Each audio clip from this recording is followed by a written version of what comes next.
हमारी कहानी 1991 में शुरू होती है, जहां हमें बकी यानी विंटर सोल्जर को दिखाया जाता है एंड उसका ब्रेन वॉश किया जा रहा था। उसकी बॉडी उसके कंट्रोल में नहीं थी। फिर उसे एक मिशन पे भेजा जाता है जहां उसे सुपर सीरम को चोरी करना होता है, क्योंकि आयरन मैन के पापा के पास होता है यानी हॉवर्ड स्टार्क। बकी उनकी कार का एक्सीडेंट करवा देता है एंड डिग्गी से वो सीरम के पैकेट अपने साथ ले आता है। इस दौरान आयरन मैन के पापा और माँ की डेथ हो जाती है। फिर सीधी कहानी हमें प्रेजेंट डे में दिखाई जाती है, जहाँ हम captain America, black window, Wanda और फैल्कन को देखते हैं। ये लोग नार्जिया के लगोस में हाइड्रा के एक सुपर सोल्जर को कुछ चोरी करने से रोकते हैं। उसके साथ उसकी पूरी टीम भी होती है, पर वांडा, फैल्कन और ब्लैक विडो उन सबको आसानी से मार देते हैं। फिर उस सोल्जर और कैप्टन अमेरिका के बीच में हमें फाइट देखने को मिलती है। जब सोल्जर को लगता है कि वो पूरी तरह से हार गया है, वो एक बॉम्ब का बटन दबाता है जो कि उसके अंदर ही होता है। वांडा उसे रोक लेती है एंड बिल्डिंग की तरफ फेंक देती है, जिससे काफ़ी लोगों की मौत हो जाती है, पर हमारा कैप्टन अमेरिका बच जाता है एंड उसे इस बात का बहुत अफसोस होता है। कैप्टन अमेरिका उसके पास जाता है और उसे समझाता है कि ये हम दोनों की गलती थी, पर हमारे काम में ये सब चलता रहता है, इस पर ज़्यादा ध्यान मत दो। अब अवेंजर्स की एक मीटिंग होती है एंड ये मीटिंग वेरियस रोज करते हैं, जिन्हें हमने दी हल्क मूवी में देखा था। दरअसल इस मीटिंग से वो अवेंजर्स को बताते हैं कि अब तुम लोग अपनी मर्जी से कहीं पर नहीं जा सकते हो। हम 117 देशों ने फैसला किया है कि अब तुम प्राइवेट नहीं बल्कि यूएन के अंडर में काम करोगे, क्योंकि तुम लोगों की वजह से काफ़ी मासूमों की जान जाती है। अब कहीं पर भी अटैक करने से पहले तुम्हें यूएन की परमिशन लेनी होगी। एंड इस एग्रीमेंट का नाम होता है स्कोविया एक्कोर्ड्स। टोनी स्टार्क स्कोविया से सहमत होता है, क्योंकि स्कोविया में जब अल्ट्रॉन ने हमला किया था, कई लोगों की जान चली गई थी एंड अल्ट्रॉन को आयरन मैन ने बनाया था, इसलिए वो अपने आप को इसका जिम्मेदार मानता है एंड वो उस एग्रीमेंट पर साइन करने के लिए तैयार हो जाता है। पर स्टीव रोजर्स यानी कैप्टन अमेरिका साइन करने से मना कर देता है, क्योंकि उसे सरकार पर भरोसा नहीं होता एंड वो सबको भी साइन ना करने के लिए बोलता है। इधर से अवेंजर्स हमें दो टीमों में देखते हुए मिलते हैं, एक जो साइन करना चाहते हैं, दूसरे जो साइन नहीं करना चाहते हैं एंड अपने फैसले खुद लेना चाहते हैं। फिर दूसरी तरफ हमें जैमो नाम के एक आदमी को दिखाया जाता है, जो कि सोकोविया में पहले कर्नल था एंड अवेंजर्स और अल्ट्रॉन की फाइट में उसकी पूरी फैमिली मर जाती है एंड अब वो एक आतंकवादी बन चुका है एंड अब वो अवेंजर से बदला लेना चाहता है। जैमो एक हाइड्रा सोल्जर के पास जाता है एंड उसे मार देता है।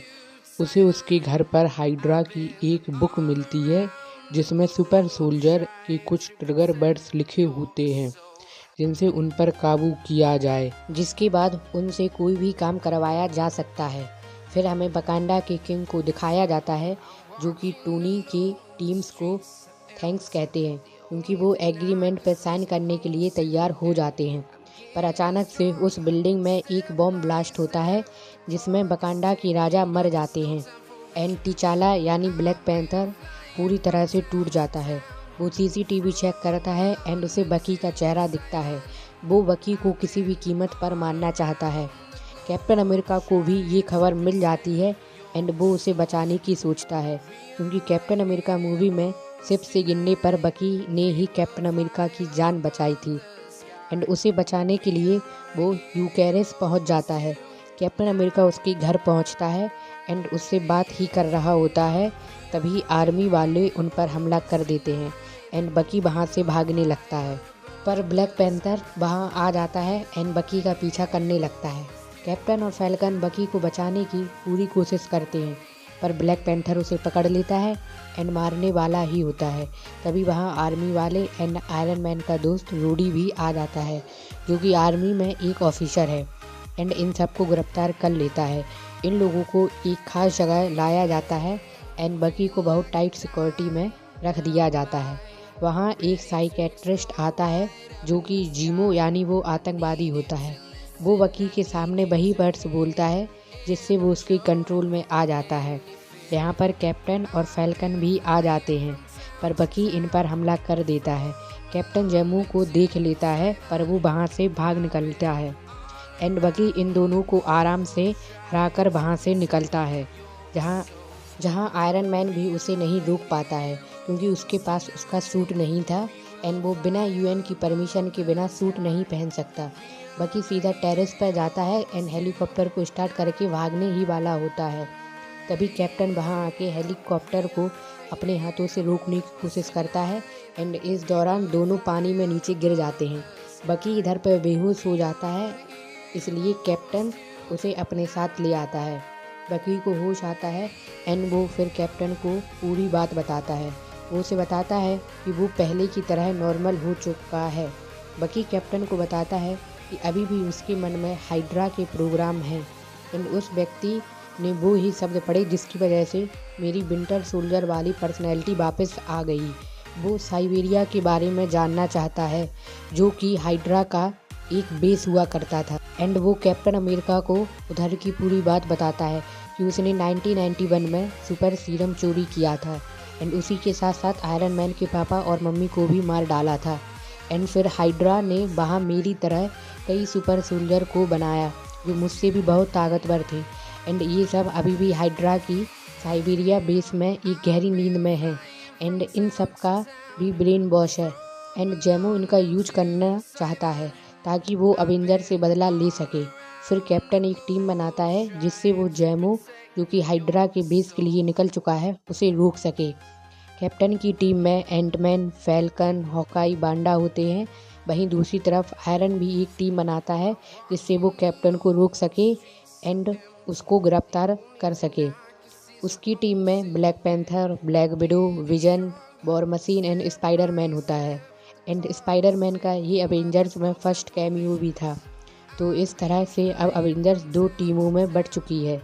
दोनों टीमों के बीच हमें अच्छी खासी लड़ाई देखने को मिलती है, पर कैप्टन और बकी किसी तरह से वहाँ से स्पेसशिप लेके निकल जाते हैं। वो लोग वही हाइड्रा के बेस पर जाते हैं ताकि वो जीवों को रोक सके। आयरन मैन और रूडी दोनों कैप्टन का पीछा कर रहे होते हैं और उनके पीछे फैल्कन भी होता है। रूडी विजन से फैल्कन को गिराने के लिए कहता है, फिर विजन अपनी लाइट छोड़ता है, फिर फैल्कन वहाँ से हट जाता है एंड लाइट सीधा रूडी के आर्क रिएक्टर पर लगती है जिससे वो नीचे ज़मीन पर गिर जाता है एंड पूरी तरह से घायल हो जाता है। टोनी स्टार्क नताशा को बताता है कि रूडी की रीढ़ की हड्डी में बहुत गहरी चोट आई है एंड रात को आयरन मैन को एक न्यूज भी मिलती है कि बकी से मिलने जो साइकेट्रिस्ट मिलने आया था वो असली नहीं था, वो जेमो था एंड जेमो ने असली साइकेट्रिस्ट को मार दिया था। इसके साथ उसे साइकेट्रिस्ट की लाश के साथ एक मास्क भी मिला था जो कि बकी का था। टोनी समझ जाता है कि बकी को फंसाया जा रहा है। ब्लैक पैंथर के पापा को बकी ने नहीं बल्कि जेमो ने मारा है। टोनी सीधा कैप्टन की टीम के पास जाता है एंड फैल्कन से सॉरी बोलता है। वो उसे बताता है कि मुझे अब सब पता चल गया है, बकी निर्दोष है, तुम मुझे बताओ कैप्टन कहाँ गया है, उसे मदद की ज़रूरत होगी। फैल्कन उसे वहाँ अकेले जाने को कहता है। टोनी हेलीकॉप्टर में बैठकर वहाँ से निकल आता है एंड वो रास्ते में अपना सूट पहनता है और सीधा साइबर बेस के लिए निकल पड़ता है। वहीं जेमो भी साइबर पहुँच जाता है।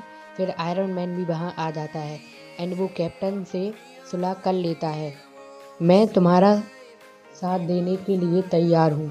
ये तीनों वहाँ पहुँचते हैं जहाँ सुपर सोल्जर चैम्बर में सो रहे होते हैं एंड देखते हैं कि उन्हें पहले से ही किसी ने गोली मार दी है। इन्हें जेमो की आवाज़ आती है। कैप्टन उस पर सील फेंकता है पर वो मजबूत दरवाजे के पीछे होता है। वो कैप्टन को बताता है कि इन्हें मैंने ही मारा था, मेरा मकसद इन्हें जगाना नहीं बल्कि तुम लोगों को यहाँ लाना था। कैप्टन कहता है, तुमने इसलिए वकांडा के राजा को मारा था। ये सब बातें ब्लैक पैंथर भी सुन लेता है एंड वो समझ जाता है कि बकी ने उसके पिता को नहीं मारा। तभी जेमो एक सीडी प्ले करता है जिसमें बकी आयरन मैन के माँ पापा को मार रहा होता है। आयरन मैन इसे देखकर आउट ऑफ कंट्रोल हो जाता है। कैप्टन उसे समझाता है पर वो कैप्टन पर वार करता है एंड वो फिर बकी को मारने लगता है। इन तीनों में बहुत तगड़ी फाइट होती है जिसके दौरान बकी अपना हाथ भी खो देता है। कैप्टन लास्ट में आयरन मैन के आर्क रिएक्टर पर हमला करता है एंड वो बकी को लेकर वहाँ से निकलता है। आयरन मैन कैप्टन से कहता है कि ये शील्ड मेरे पिता ने तुम्हें दी थी, तुम इसके लायक नहीं हो। कैप्टन वो शील्ड को वहीं छोड़ देता है एंड बकी को लेकर वहाँ से निकल जाता है।